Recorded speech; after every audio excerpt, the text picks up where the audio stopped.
It's Monday, June 23rd, 2025, with Michael Friscolanti, editor-in-chief here at Village Media. I'm Scott Sexsmith. Welcome to Closer Look. Closer Look. I feel like we've been working on this for a long time, Scott. It's nice to hear you finally say it. Episode 1. Season 1, Ep 1. Season 1, Episode 1 of the revamped Closer Look. For those of you who've been kind enough to follow us along this journey, our podcast journey, you and I, for the last couple of years, hosted a show called Inside the Village. Yes. We loved it. It was a great success in our minds. We interviewed some fantastic people, talked about some important issues. It was one of the suite of shows that we had here on the network. Right. You also hosted Trillium Talk, which was a weekly discussion with our team at Queen's Park on Sunday mornings. We had the behind-the-scenes segment where we would interview reporters from across the chain about a story they were working on that was interesting to people all over the province. That evolved into Closer Look that we were running in the last few months, which was a daily conversation that you would have. And the idea was kind of pitched to us by people smarter than us. Yes. Saying, Village has grown so much. Our network has grown. We're now at 26 sites across Ontario. We have the Queen's Park team with the Trillium covering the Ontario legislature. We have our team up at Parliament Hill, at Parliament Today. The idea being maybe we needed one kind of signature flagship show every day, every weekday that runs every night, in this case at 7 p.m., just talking about the issues of the day, big and small. So what we've done, and you alluded to it, taken all of those shows, put them into a pot, and we've, the end result is what you see behind us in Closer Look. But a lot of this started, and this is a little, inside baseball stuff, with a bit of a basement leak here at our headquarters located in Sault Ste. Marie, which gave us and those who signed the checks and authorized the POs the opportunity to revamp the studio that we work out of every day. That's a great point. This is kind of a funny story. The studio we're in here at our headquarters in Sault Ste. Marie, Ontario, it's in the basement of an old bank building, which is our headquarters now. It's a beautiful facility. And there was a little bit of a leak in the studio, and that meant they had to pull the floor out, do some concrete work, and the idea was maybe we should revamp this space. It was very cramped. There was wires all over the floor, Yes. cameras everywhere. And, we're going to show a little snippet of it to our viewers who are watching. It's like a Love It or List It episode. It really is. It really is unbelievable. Like, you come in here, and it's, for us who've been working down here for the last few years, it's mind-blowing. It's a beautiful space now, and it just feels so great. And it's just a fitting time to sort of kind of say, maybe we should kind of launch a new show to match. Yeah, and we're kicking it off in style tonight with former MP Charlie Angus. Yeah, Charlie Angus is, like you said, a former MP in Northern Ontario for a long time, more than 2 decades, an NDP MP. He's now kind of leading what he calls the Elbows Up resistance tour. Yes. He's kind of going around different communities. He's definitely not going quietly into the night, into retirement. He's still busy at work. And these are the kind of conversations we're hoping to have every day on the show. Maybe someone like a Charlie Angus will join us. Some days it will be one of our journalists or a couple of our journalists joining us for a panel discussion about something that's making headlines. Could be a key stakeholder in an issue. Could be a leading expert on a topic that we want to learn more about. Or just could be the person making news, a big newsmaker around the province. And the one thing that we wanted to achieve with this program is we wanted to have, credible, insightful, meaningful conversations, also unfiltered, and there will be some of that. And that's the beauty of this. It's all about meaningful conversations with people who are making the headlines right across the province. And I think that the great part of the show will be the variety. Like today we'll have somebody like Charlie Angus come on. We have some great other guests planned for the rest of this week. So there's going to be a great variety. If whatever you're into, whatever you might, we're hoping that you'll learn something new every day if you tune in. And like we said, it's going to run across the network, across our chain at 7 p.m. every weeknight. And, I'm a little nervous, I'm not going to lie. Yep. A daily podcast, something we're going to have. So we're going to be jumping in the studio every day for a few minutes talking. But I think it's a natural progression. We're talking about the news all the time. We're talking about headlines. We talk all the time about the stories that we do that mean something to us, that have an impact in our communities. And there's no reason not to talk more about them. Absolutely. It's Season 1, Episode 1 of Closer Look, and we're glad that you're here for it. Joined on Closer Look by the one and only Charlie Angus. Charlie, thanks for joining us tonight. We appreciate it. Hey, thanks so much for having me on. All right. Now, we definitely want to talk about the Elbows Up resistance tour that you've kicked off since leaving politics. But, Charlie, let's get a few things out of the way first. You didn't run for re-election in this past election. So after 21 years in federal politics, you're no longer an MP. Why did you decide to retire now? Well, my region is bigger than the United Kingdom. I love the people, but I got communities with no roads. I've got over my fear of flying in little bush planes a long time ago. Endless snowstorms. And for me, politics has always at the local level. It's in the coffee shop. It's at the Legion Hall. It's being at family funerals, making the time. And so in the last riding redistribution the government put out, they somehow felt my people were somehow overrepresented. So they threw on an extra 20,000 square kilometers, hundreds of miles of road, about a dozen towns I'd never been in before, and said, now do that on top of all the rest of what you're doing. And I thought after 21 years that I wasn't going to do that. And then with the Trump election and seeing, to me, what was an existential threat to our country, I thought if I was driving all the roads, getting to all the little community halls, and that work has to get done, but I wouldn't be doing what I felt was necessary at this time. So I hung out my skates. Good to know. I appreciate that, Charlie. Again, we want to talk about Trump and about the tour as well. I did see you the other day talking about the last election and how you thought it went. I believe the quote was, it was an unmitigated disaster for the NDP. Why did you use that term? Why was it so bad? Well, I think that, we're going to see very quickly how important it is to have a strong third party, social democratic party. It's why we're not like the politics of the United States. We had scored huge victories in this last parliament. I mean, getting a national dental care program, when we said we were going to come in and get that in parliament, and we were laughed out the door, but we secured that. But I think what happened is that as the Trump election was coming, the party was not paying attention. They were really trying to sell the idea that Canadians would vote for us because we had a leader who was fun, who's a great guy, very likable. But that wasn't the reality of what people were facing. People wanted a wartime prime minister. I did share my concerns with the party that, like, guys, in January, the whole world has turned upside down with the Trump election. We need to be talking about the fears. We need to be talking about a plan, and simply saying we've got a great guy, that wasn't what people wanted. So I think the party missed a huge historic opportunity, and now it's going to be a lot of work of rebuilding. That work has already started. I'm talking to people at the grassroots level, but that's going to be a big job. What was your reaction to what you were saying to the party? What was that when you delivered that message? What did they say back to you? I don't think it was all that popular. One of the things I've learned in politics is that politics and the teams around them and all their comms people and their experts, they know what they know and they're good at what they do. So when you present them with something that's outside the box, they go to what they know. Otherwise, they don't want to look dumb, or they don't want to look like they don't know what's going on. But we are now completely outside the box. We're dealing with politics we haven't seen since the 1930s. So I think I felt like Cassandra or Chicken Little, saying, guys, the world is being upended around us. We have to start talking really differently, and people want to hear straight talk. And I think they figured that they had a plan and it was going to work, and it didn't work. I'm not surprised, but I felt I had to say it, and now we got to move on. Charlie, have you found yourself getting a little bit nostalgic now that you've packed up the office on Parliament Hill? And the follow-up to that is, what is the one thing that you're most proud of as your time as an MP? Well, certainly the thing I'm always most proud of was the work I did with the Indigenous youth, the Shannon's Dream campaign. When I first went up to the far north communities, I couldn't believe that I was still in Canada with kids living in, 21 people in a moldy house. We didn't have proper schools. There was just such a seeming disinterest that this was the situation. And I've seen this young generation of Indigenous youth really step up. It's an incredible thing to be a witness to. I mean, maybe I played a bit of a role of helping to encourage, but I have a lot of hope for the future. I know that this young generation, they're taking strides that will make us a better nation, and being part of that was an amazing, amazing thing to do. As for whether or not I feel like I miss the House of Commons, nah, not a chance.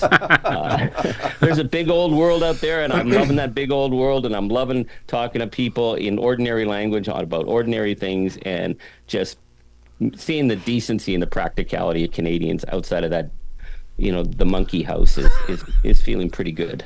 All right, speaking of talking, let's talk about the Resistance Tour. What is it? Well, it's really an interesting thing what's happened. I think when Trump was elected, I immediately knew we were going into something we'd never seen before. I didn't think I was overreacting, but this was, when a convicted felon who's pushed for insurrection in the United States gets elected, all bets were off. And I felt at that moment I needed to start speaking up and articulating the dangerous times we were in. And I felt a lot of people were frightened and started reaching out to me. Then when Trump started to threaten our country, we were completely gobsmacked. We were like, this couldn't be happening. And there was initially, I think, a lot of fear. People didn't know how far this was going to go. And then something extraordinary happened. People just said, wait a minute, no, you're not going to push us around. And that's where we started to see the boycott, the grassroots resistance, people stepping up and really discovering a kind of Canadian power that they had in themselves. I call it the Juno Beach gene, like we're like likable slackers, but push us around and guess what? It ain't going to happen. And people started asking me to come speak. People asked me to start writing about things.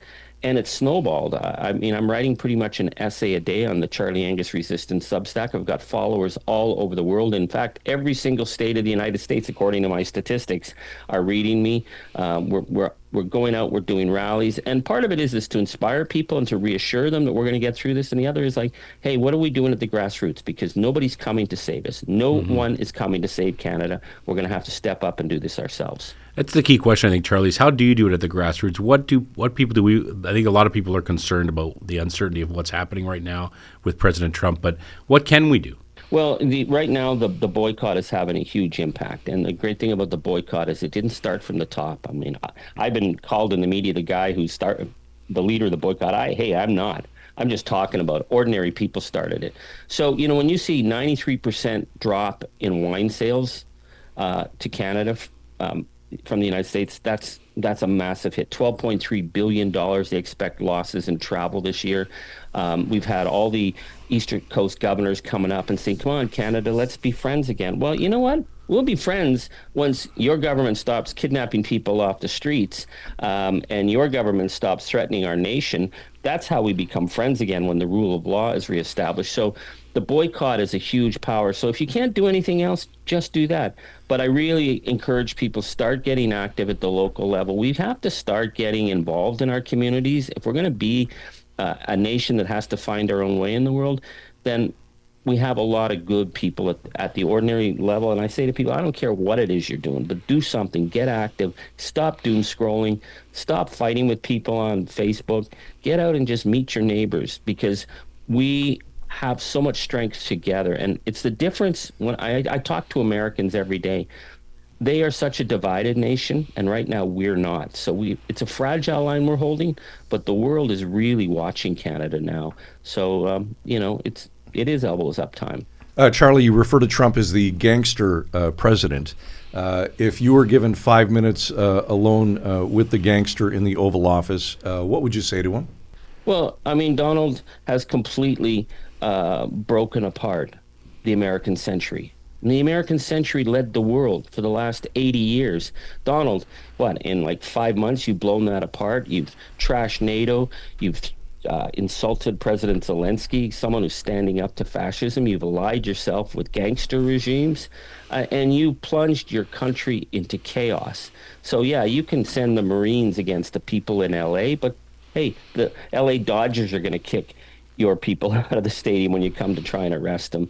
You're creating chaos. And Donald, what you really need to understand is that you thought Canada were pushovers. You thought we were just all these slackers up there on our side of the border, but we will hold the line, because as anyone will tell you from any of the wars, if it was a dirty, rotten, hard job to do, Canadians did that job in the wars, because we fight fascism, we fight authoritarianism, and when it's all done, we're going to go back and live our lives. So Americans can share that with us.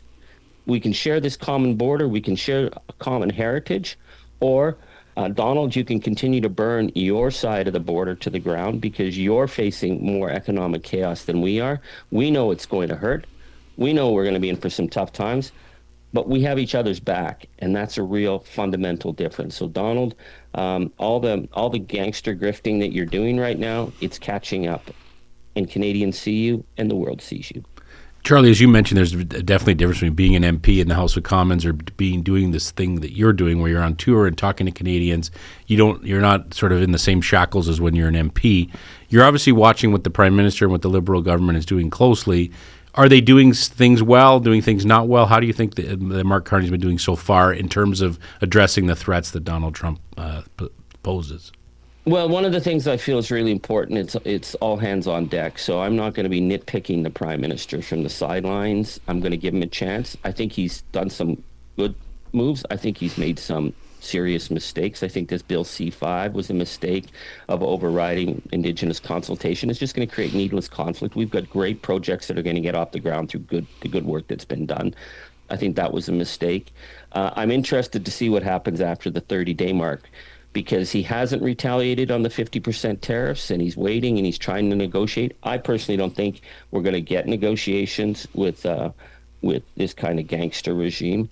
And I would say the one thing that Prime Minister Trudeau did, and I mean, I had lots of problems with Prime Minister Trudeau, but when Trump threatened us and Trudeau said we'd go back dollar for dollar, pound for pound in retaliation, it spooked Trump. So I'm going to do my part. I think there's going to be times when I want to certainly light a fire under the prime minister, but I'm trusting him right now to do this for all of us.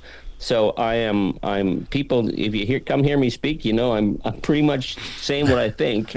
I don't have the leader's office calling and say, what did you just say? But I think Canadians are ready for frank conversation. Canadians get it, and we're all in the trenches together. So I might be a little louder on the political front about the threat we're facing, but we expect that our prime minister is going to do the job, and we cannot be offering concessions and cutting deals, because they're just going to come back for more. You mentioned Bill C5, and I wonder about that too, because you have those competing interests, right? We hear all the time about this need to get projects off the ground and get moving to counter the economic uncertainty that we're facing because of President Trump. And at the same time, we have obviously the concerns from First Nations communities saying this is bulldozing the rights that we have, the constitutional rights we have. Where is the fine line, Charlie? How do we get both done? Well, it's great to be asked that, because it's where I've spent pretty much my whole political life. I come from a mining town. I know the mining industry very well. I talk to the miners. I talk to developers. I talk to prospectors all the time. And I'm also been representing the communities, some of which are the most impoverished, and some of the ones that have faced the biggest impacts. So if you do it right, projects move ahead. I've seen really good projects move ahead. We have some great critical mineral projects ready to go. There's a huge nickel operation in Timmins, 12 kilometers out of town. That's ready to go. In Sudbury, they could be mining in new ore bodies if they made deals. The Ring of Fire has been problematic. I spent my whole political life promising to be the guy to help deliver the Ring of Fire. I've become less and less sure of that project going ahead, because they've never done the right thing of talking to some of the communities there. I mean, 30 years without clean drinking water, and Doug Ford says he's going to come in and get the riches.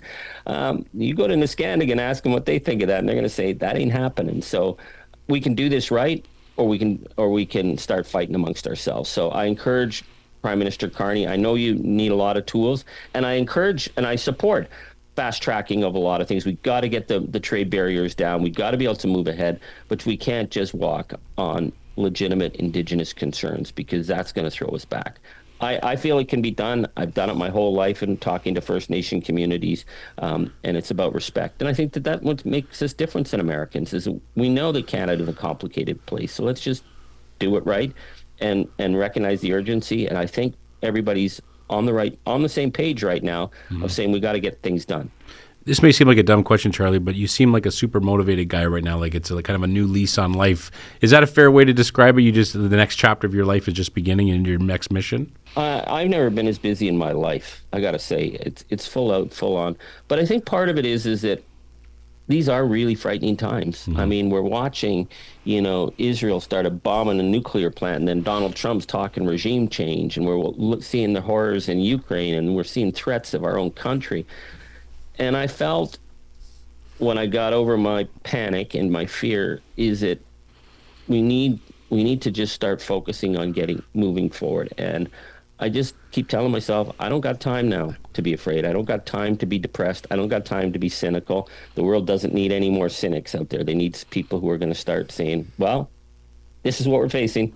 What are we going to do about it? Let's get to work. So yeah, I'm getting to work, and the work's getting more and more all the time. But I will say, I'm just invigorated by the people I'm meeting from across the country and from across the world. People who want to make sure that we get through this and we don't give in. that's encouraging me. So I'm feeling like I gotta, I don't want to necessarily go on the road next week, but people are saying, hey, we really want you to come. Will you come? And, so we're going to Prince Edward Island. We're going to Nova Scotia. We're going to across southern Ontario. We're going out to BC. They're saying, how come you're not in Alberta? Well, I was just out in Alberta. Okay, but you missed our town. Okay, I'm coming back. So and I got a very small team. There's just 3 of us, and we're trying to figure out how to juggle all the balls in the air. But you know what? It's a great honor to be doing it. We're going to plug the tour here in a sec, Charlie, but I want to ask you bring up fear. How scared should we be of Donald Trump? I think the issue is if we bend and we gave in, which he thought we would do, we would continue to be broken as a nation, but we haven't, so we hold the line. This man, I think, is dangerously unhinged. This man doesn't believe in the rule of law. If you read any of the biographies of his first term and how it started to disintegrate, he is a serious menace, but I think he's more of a menace to the American people right now, and I feel bad for them. But it's always easier to stand up to authoritarianism when they're still getting their act together than once they're established. So right now, we have an opportunity, and Canada really is a model for the world. I hear it all the time. People saying to me from other countries, elbows up, we want to be like Canada. You guys have stood up. So we got to just keep telling ourselves, yeah, we can do this, and we'll get through this, and we'll be there on the other side still standing. It's, they say Vimy or Vichy. Well, I know where Canadians will be. Canadians will be standing on that ridge of freedom at the end of the day. All right. You mentioned a few spots that you're headed. Where are you going specifically next? And can people get tickets? How do you go about getting that? Well, the best way is to go onto Charlie Angus Resistance Substack. We update people. So my next, I'm actually playing with the band over the next few weeks. So that's my other side, the Grievous Angels. But going to be in Newfoundland, St. John's, July 15th. That's one of our main summer ones. We're putting a lot off to the fall, and we're in Prince Edward Island beginning of September. We're Bruce Grey County, Owen Sound, start of September. Then we head out to Saskatchewan. We're getting questions about Hamilton, Windsor. I could go on and on. I can't even keep track. I just know we're going to be on the road. You would have a wonderful conversation with our producer, Derek, who's a drummer. That's his side gig, so I'm sure you guys would hit it off just fine. Charlie, thanks for your time today. Appreciate the insight. Good to see you. Great to be on the show. Thanks so much. Well, if only he would speak his mind. Yeah, it was really tough to get Charlie to actually open up. Come out of his shell a little. You know what? You have to respect Charlie. He is was a universally respected MP for and still is. Oh, yeah. But as an MP, he was universally respected 2 decades. People listened to what he said. He was a fierce advocate for the First Nation communities in his riding. Yes. A very intelligent guy. And it's not surprising at all to me that he's doing something like this. Mm-hmm. I think it's right up his alley. And it was really interesting to hear, just like you said, how invigorated he is and how it's kind of like the next chapter in his career. And you can tell how passionate he is about this, and he alluded to it. Maybe not as passionate as his former job. So well, your hands are kind of tied as an MP. You got to follow the protocols, and you got to be with your party, and you got to sit way. For him, it would have been up in the third level there, with the third party. But on a personal level, Scott, this is an exciting day for us. This is episode 1 of Closer Look. Yeah. We're going to do our best every day to kind of hit home runs. We might ground a shortstop sometimes, but we want these episodes to be as good as they can be. And like I said at the beginning, I think there's going to be a great variety of discussions. We're going to talk about serious issues like we did with Charlie. We're going to talk sometimes about a fun thing. We're going to talk about explain things to people about important issues that they might not understand completely. And I think it's just going to be a great outlet to have a lot of conversations with smart people. Absolutely. Closer Look at villagemedia.ca. We would love to get some feedback from you, maybe some show ideas, any thoughts, comments, considerations. We'd love to hear from you. Closer Look at villagemedia.ca. We'll be back tomorrow night at 7 o'clock across the Village Media Network and, of course, wherever you get your favorite podcasts. For all of us at Village Media, thanks for watching.